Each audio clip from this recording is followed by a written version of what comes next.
नमस्कार, आप देख रहे हैं भास्कर समाचार और वक्त हो चला है आज की 10 बड़ी खबरों का। बागपत साइबर सेल ने नौकरी दिलाने के नाम पर ऑनलाइन ठगी करने वाले अंतर्राज्यिक गिरोह का पर्दाफाश किया है। पुलिस ने 2 महिलाओं समेत 7 अभियुक्तों को गिरफ्तार किया है। आरोपी फर्जी कॉल सेंटर चलाकर युवाओं से ऑनलाइन इंटरव्यू के नाम पर 20 से 25 हजार रुपए ठगते थे।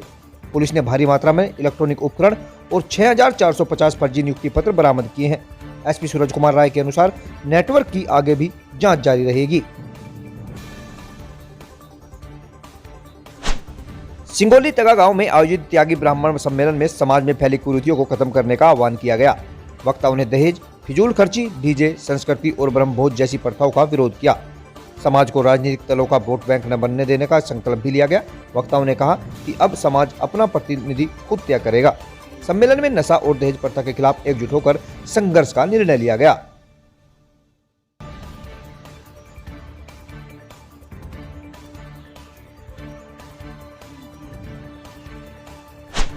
मितली रजवाई की पटरी टूटने से किसानों की सैकड़ों बीघा फसल जलमग्न हो गई। गेहूं और सरसों की खड़ी फसलें नष्ट होने की कगार पर है। रजवाई पर बनी काली सड़क भी बह गई, जिससे बसी और सलावतपुर खेड़ी गांव का संपर्क टूट गया। ग्रामीणों को कई किलोमीटर का चक्कर लगाना पड़ रहा है। पीड़ित किसानों ने एसडीएम से जल्द मरम्मत की मांग की है।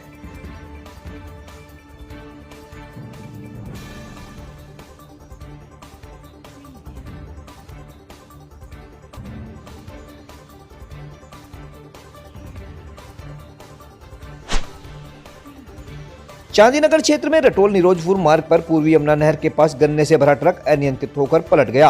हादसे में चालक हसन मोहम्मद घायल हो गया। ट्रक पलटने से मार्ग कुछ समय के लिए अवरुद्ध हो गया। किसानों और राहगीरों ने चालक को बाहर निकालकर उपचार के लिए भेजा।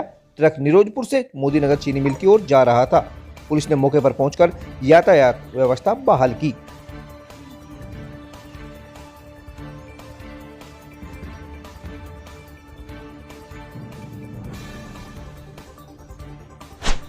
डोला गांव में 2 बहनों की विदाई के दौरान हुए बवाल मामले में न्यायालय ने 20 आरोपियों की जमानत मंजूर कर ली है।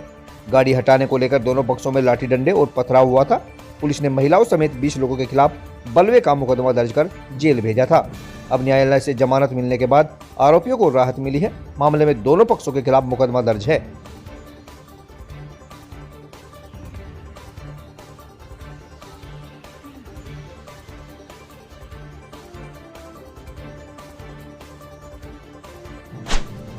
चौकमा स्पोर्ट्स एकेडमी टीकरी में आयोजित विशाल दंगल में सबसे बड़ी कुश्ती अंकित टिगरी ने शमी शाहनपुर को हराकर जीती। दंगल का उद्घाटन सांसद डॉक्टर राजकुमार सांगवान और पूर्व केंद्रीय मंत्री डॉक्टर संजीव बालियान ने किया। वक्ताओं ने कहा कि खेल युवाओं को रोजगार और सरकारी नौकरियों का रास्ता दिखा रहा है। दंगल में इनामी कुश्ती के पहलवानों ने दमखम दिखाया।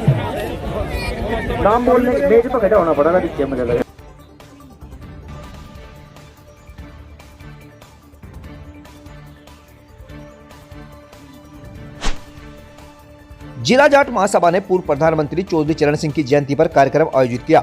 हवन कर चौधरी साहब को श्रद्धांजलि दी गई। इस दौरान 29 दिसंबर को नशा मुक्त अभियान चलाने का निर्णय लिया गया। महासभा ने गांव-गांव जाकर युवाओं को नशे से दूर रहने के लिए जागरूक करने की घोषणा की। वक्ताओं ने कहा कि बढ़ता नशा समाज और देश के लिए गंभीर खतरा बन चुका है।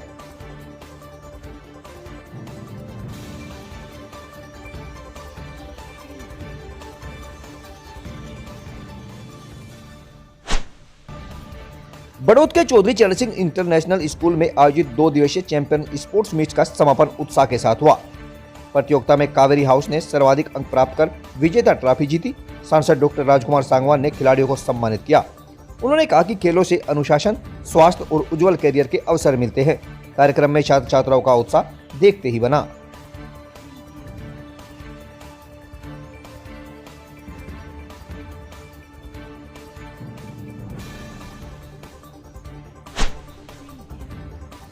जनता इंटर कॉलेज पलडी की प्रबंध समिति का चुनाव शांतिपूर्ण ढंग से संपन्न हुआ।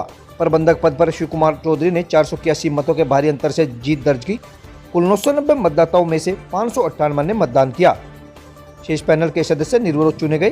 चुनाव अधिकारी डॉक्टर प्रीति शर्मा ने निष्पक्ष चुनाव की पुष्टि की। विजयी प्रत्याशियों के समर्थकों में उत्साह का माहौल देखने को मिला।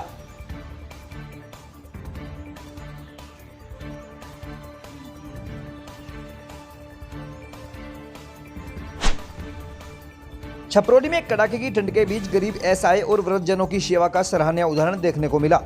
सर्दी से राहत देने के उद्देश्य से आयोजित कंबल वितरण कार्यक्रम में 111 जरूरतमंदों को कंबल वितरित किए गए। कार्यक्रम में छपरोली विधायक ने कहा कि गरीब असहाय और वृद्ध की सेवा ही सच्ची सेवा है। छपरोली चेयरमैन के नेतृत्व में इस मानवीय प्रयास की क्षेत्र में सराहना की जा रही है। लोगों ने कहा कि ऐसे कार्य समाज को सकारात्मक दिशा देते हैं।